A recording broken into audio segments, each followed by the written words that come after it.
Ang anghel ng Panginoon ay nagbalita kay Santa Maria. At siya'y naglihim ng dalang ng Espiritu Santo. Aba, Ginoong Maria, napupuno ka ng grasya. Ang Panginoong Diyos ay sumasayo. Bukod kang pinagpala sa babaeng lahat, at pinagpala naman ang iyong anak na si Jesus. Santa Maria, Ina ng Diyos, ipanalangin mo kaming makasalanan, ngayon at kung kami mamamatay. Amen. Narito ang alipin ng Panginoon. Maganap nawa sa akin ayon sa wika mo. Aba, Ginoong Maria, napupuno ka ng grasya. Ang Panginoong Diyos ay sumasayo.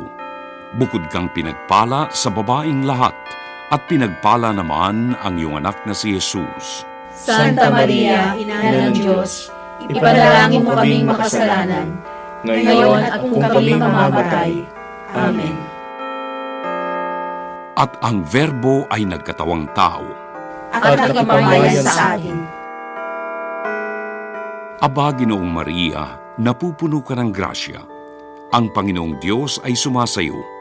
Bukod kang pinagpala sa babaeng lahat, at pinagpala naman ang iyong anak na si Jesus. Santa Maria, Ina ng Diyos, ipanalangin mo kaming makasalanan, ngayon at kung kami mamamatay. Amen. Ipanalangin mo kami, Santang Ina ng Diyos. Nang kami maging dapat makinabang sa mga pangako ni Kristo. Manalangin tayo.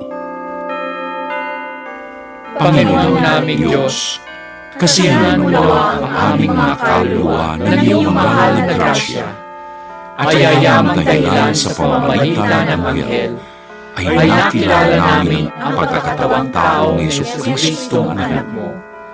Pakundangan sa mahal na sakit at pagkamatay niya sa krus, pakinabangin mo kami ng kanyang pagkabuhay na muli sa kaluwalhatian sa langit, sa pamamagitan ng Jesucristo ring Panginoon namin.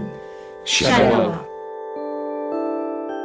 Luwalhati sa Ama, sa Anak, at sa Espiritu Santo. Kapara ng unang-una, ngayon at magpakailanman, at magpasawalang hanggan. Amen.